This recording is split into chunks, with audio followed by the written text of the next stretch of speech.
Аны домбыра патидің бүгінгі бар қалада бірдей ұйымдастырылуы қандай дәрежеде өтті деп ойлайсыз?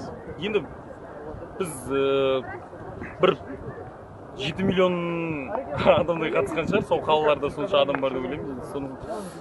Астанадағы енді басында сылдыр басылғанмен сол жаңағы барлығы біріккен мезетте кәдімгідей халық көтеріліп, соған бір ортақ іске идеяға жұмылғандай болып сондай әсер танытты. Соған қуанып қалдық кәдімгідей.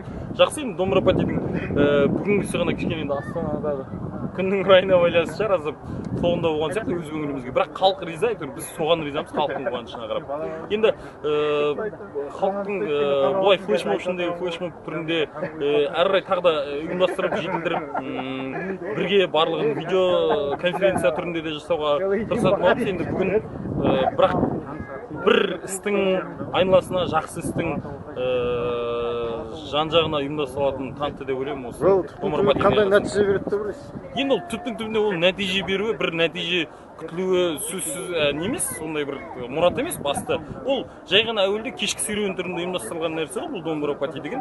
Сол күйінде қалып, біз әрі қарай осы халыққа тек қана домбыраны бір төрде ілулі тұрмай, болмаса ресторандарда ғана халыққа қызмет етпей, көшеде де бір дұрыс халықтың асуа болса екен деген ниеттеміз. Басқа ешқандай. Қанша домбыра осылай интернетте болсын, былай өмірде болсын, адамдарды бір сілкініп тастады ғой.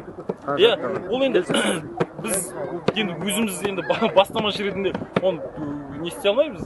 Біз қазір жаңағы әртүрлі домбыра патидің иелері көбейіп кетеді, болмаса күстаналаушылар, болмаса қолдаушылар деген сияқты мәселе. Енді мен қазір соны ол дәл солай деп айтсам, оны енді бұлар бастамай жатып, жаңағы кірмей жатып төрменікі деп айтты ма деп сондай әңгіме қалып қоямыз.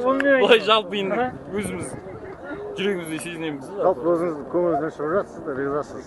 Енді риза білмеймін, халық береді ғой маған.